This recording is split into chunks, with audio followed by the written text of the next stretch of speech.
అండి, welcome to law excellence IAS academy. రీసెంట్గా మన ఆర్థిక మంత్రిత్వ శాఖ అన్నటువంటిది ఆదాయపు పన్ను ఎగవేత అనేది పెరుగుతోంది అన్నట్టుగా చెప్పింది. ఆదాయపు పన్ను ఎగవేత లేదా ట్యాక్స్ ఎవేజన్ అనేసి పిలుస్తాం. మరి రీసెంట్గా లాస్ట్ మంత్లో జిఎస్టీ అథారిటీస్ కూడా దీనికి సంబంధించి ఇదిగో ట్యాక్స్ ఎవేజన్ అనేది పెరుగుతోంది అన్నట్టుగా చెప్పడం జరిగింది. మరి ఈ నేపథ్యంలో మనకి ట్యాక్స్ ప్లానింగ్, ట్యాక్స్ అవాయిడెన్స్, అలాగే ట్యాక్స్ ఎవేజన్ అనేసి 3 రకాలు ఉన్నాయి. వీటి గురించి మనకి తెలియాలి. అలాగే మన దేశంలో గనక చూసుకుంటే ఆన్లైన్ గేమింగ్ వల్ల కూడా ట్యాక్స్ ఎవేజన్ అంటే పన్ను ఎగవేత అనేది మనకి జరుగుతోంది. మరి ఈ నేపథ్యంలో రీసెంట్గా ఫైనాన్స్ మినిస్ట్రీ కొన్ని నిర్ణయాలు తీసుకోవటం జరిగింది.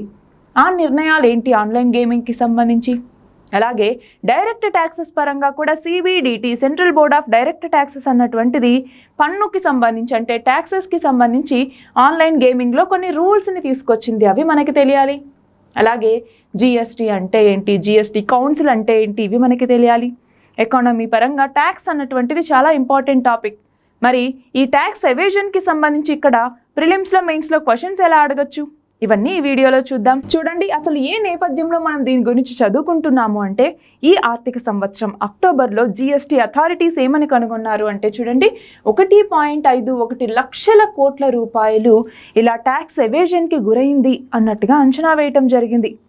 మరి దీనికి సంబంధించి ఏ ఏ రాష్ట్రాల్లో ఎక్కువ ట్యాక్స్ ఎవేజన్ అనేది జరుగుతోంది అనేసి కనుక మనం గమనిస్తే 1 మహారాష్ట్ర అన్నటువంటిది, 2 హర్యానా, 3 గుజరాత్. వీటిలో ఎక్కువగా ట్యాక్స్ ఎవేజన్, పన్ను ఎగవేత అనేటటువంటిది జరుగుతోంది. మరి ఈ నేపథ్యంలో ట్యాక్స్ ప్లానింగ్, ట్యాక్స్ అవాయిడెన్స్, అలాగే ట్యాక్స్ ఎవేజన్, ఈ 3ంటికి మధ్య డిఫరెన్సెస్ అనేది మనకి తెలియాలి. ఇందులో భాగంగా ముందు ఇంకొక వర్డ్ తెలియాలి. అది ఏంటి అంటే ట్యాక్స్ లయబిలిటీ. ట్యాక్స్ లయబిలిటీ అంటే ఏంటి? ఇదిగో నువ్వు ఈ భారతదేశంలో ఉంటూ ఉన్నావు, సో నువ్వు సంపాదించేదానికి కొంత అమౌంట్ని ట్యాక్స్ రూపంలో భారత ప్రభుత్వానికి చెల్లించాలి. ఇది నీ యొక్క బాధ్యత అన్నట్టుగా ట్యాక్స్ లయబిలిటీ, పన్ను బాధ్యత అనేసి మనం పిలుస్తుంటాం.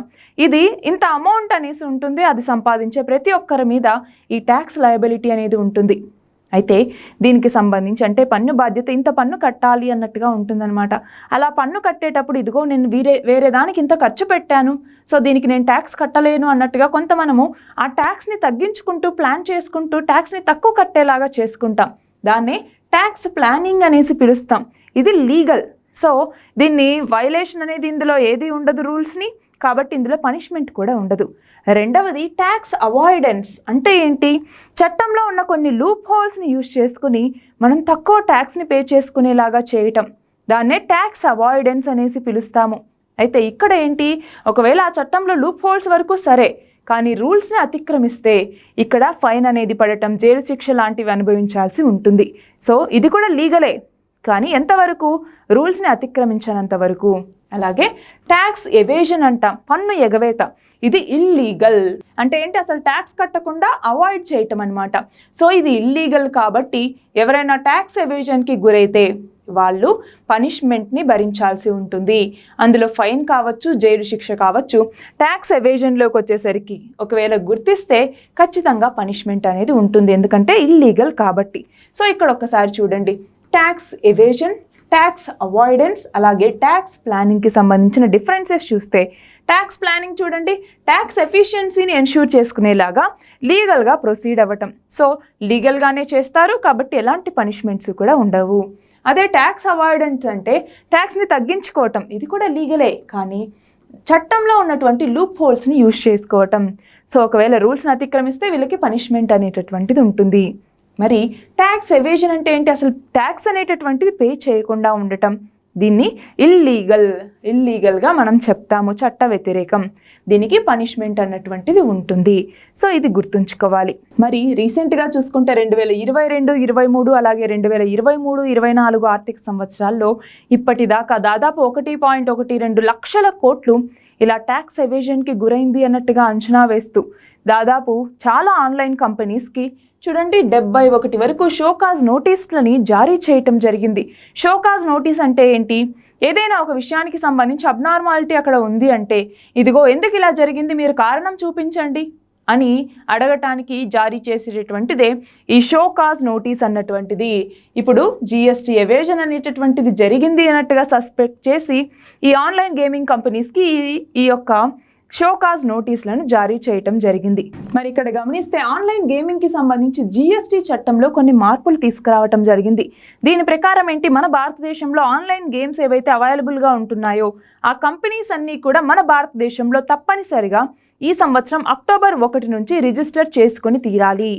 అలాగే 28% జిఎస్టీని ఇప్పుడు ఆన్లైన్ గేమింగ్ రంగానికి మొత్తానికి కూడా కంపల్సరీ చేయటం జరిగింది ఆన్లైన్ గేమింగ్ ప్లాట్ఫామ్స్కి. అంటే అది ఆన్లైన్ గేమింగ్ కావచ్చు, లేదంటే హార్స్ రేసింగ్ కావచ్చు, క్యాసినోస్ కావచ్చు, వేటి మీదైనా కూడా 28% జిఎస్టీ. ఎందుకని ఇక్కడ వేటి మీదైనా అంటున్నాను, మనకి నార్మల్గా ఈ ఆన్లైన్ గేమ్స్కి సంబంధించి 2 రకాలు ఉంటాయి. అవి ఏంటి అంటే గేమ్స్ ఆఫ్ స్కిల్స్ అనేసి, అలాగే గేమ్స్ ఆఫ్ ఛాన్స్ అనేసి. అయితే ఇంతకుముందు ఈ గేమ్స్ ఆఫ్ స్కిల్స్కి కేవలం 18% జిఎస్టీని మాత్రమే కట్టేవాళ్ళు. కానీ ఈ గేమ్స్ ఆఫ్ ఛాన్స్కి 28% జిఎస్టీని కట్టేవాళ్ళు. కానీ ఇప్పుడు రెండింటికి కూడా 28% జిఎస్టీని ఫిక్స్ చేయటం జరిగింది. అంటే అన్ని ఆన్లైన్ గేమింగ్ ప్లాట్ఫామ్స్కి కూడా 28% జిఎస్టీ కంపల్సరీ చేయటం జరిగింది. ఇక్కడ చూడండి, స్కిల్ అలాగే ఛాన్స్ అంటే ఏంటి, game of skill, game of chance అంటాం. For example game of skill అంటే ఏంటి, చెస్ కానీ, online chess, online carrom, online horse racing ఇలాంటివన్నీ.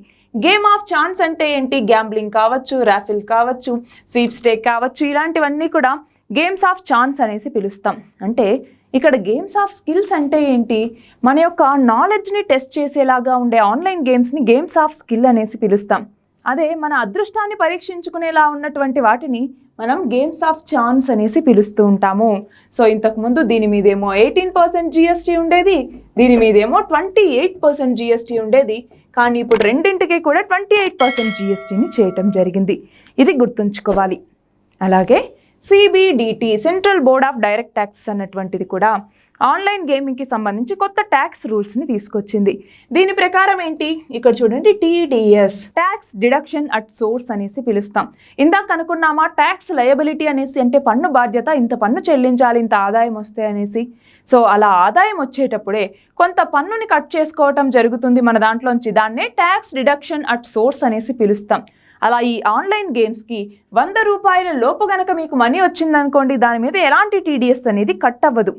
కానీ ఇక్కడ గమనించాలి, ఆన్లైన్ గేమ్స్కి సంబంధించి బోనస్ కానీ, రెఫరల్ బోనస్ కానీ, లేదా ఇన్సెంటివ్స్ కానీ, వీటన్నింటినీ కూడా ట్యాక్సబుల్ డిపాజిట్స్గానే క్యాలిక్యులేట్ చేయటం జరుగుతుంది. అంటే వీటికి ట్యాక్స్ కట్టాల్సి ఉంటుంది.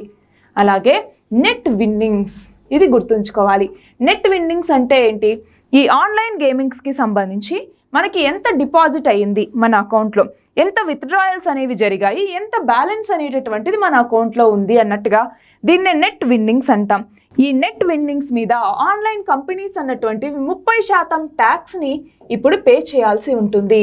మన దేశంలో ఈ డైరెక్ట్ ట్యాక్సెస్కి సంబంధించి కార్పొరేట్ ట్యాక్స్ అన్నటువంటిది ఉంది, అవునా? ప్రస్తుతం కార్పొరేట్ ట్యాక్స్ అంతా 30%. సో ఈ కంపెనీస్ కూడా అలా 30% ట్యాక్స్ని కట్టాల్సి ఉంటుంది అన్నట్టుగా సిబిడిటి అన్నటువంటిది ఇందులో కొన్ని మార్పుల్ని తీసుకురావటం జరిగింది. అయితే మొత్తం ఆన్లైన్ గేమింగ్ ప్లాట్ఫామ్స్కి కూడా ఇది వర్తిస్తుంది, ఇది గుర్తుంచుకోవాలి. మరి ఇందాక ఇండైరెక్ట్ ట్యాక్స్ అన్నాం, ఇక్కడ డైరెక్ట్ ట్యాక్స్ గురించి మాట్లాడాం. ఇండైరెక్ట్ ట్యాక్స్కి సంబంధించి GST, goods and services tax అన్నటువంటిది. ఇది ఏంటి, మన భారతదేశంలో ప్రొడ్యూస్ అయ్యే గూడ్స్ మరియు సర్వీసెస్కి సంబంధించిన వాల్యూ బేస్డ్ ట్యాక్స్, ఈ గూడ్స్ అండ్ సర్వీసెస్ ట్యాక్స్ అన్నటువంటిది. ఇది ఇండైరెక్ట్ ట్యాక్స్, అవునా? అంతేకాదు ఇది destination based tax. Destination based tax అంటే ఏంటి, ఫర్ ఎగ్జాంపుల్ ఏ అనేటటువంటి స్టేట్లో ఒక కంపెనీ ఇదిగో ఈ పెన్నును తయారు చేసింది అనుకుందాం. అయితే ఆ పెన్నును తయారు చేసి, అంటే మ్యానుఫ్యాక్చరింగ్ చేసి, అది హోల్సేల్గా బి అనేటటువంటి స్టేట్లో ఉన్న ఒక వ్యక్తికి అమ్మింది. ఏ అనేటటువంటి స్టేట్లో ఒక కంపెనీ ఈ పెన్నును తయారు చేసి బి అనే స్టేట్లో ఉన్న ఒక వ్యక్తికి హోల్సేల్గా వీటిని అమ్మింది. కానీ ఈ బి స్టేట్లో ఉన్నటువంటి వ్యక్తి దానిని రీటైల్ మార్కెట్లో మిగతా వాళ్ళకు అమ్ముకుంటారు.